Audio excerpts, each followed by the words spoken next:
It's exhausting. It's been a frustrating few days for Brie Franklin, executive director at the Colorado Coalition Against Sexual Assault. She got word this week that the DOJ is slashing grant funding for crime victims. I think a lot of folks are feeling very stressed out and under pressure, worrying about what's going to happen, and that if all of the various funding streams through the federal government get cut off, there might be a very abrupt closing of a lot, if not all, of the victim service programs. Programs like the one from the International Association of Nurses and the Colorado Sane Safe Project with UC Health. The program brings in out-of-state nurses from rural areas and trains them to administer SANE exams that we often call rape kits. The DOJ terminated that grant. There's already a lack of people who've been trained and have that expertise.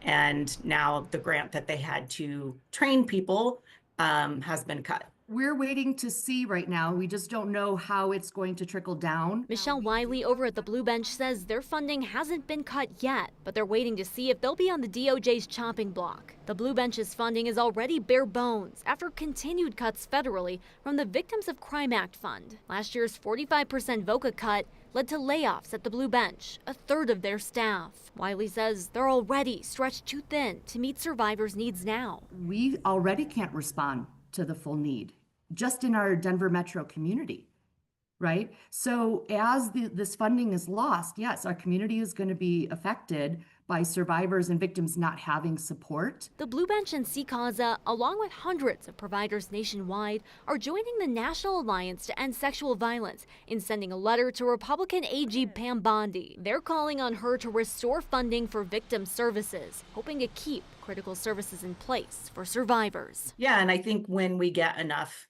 folks speaking up, it does make a difference.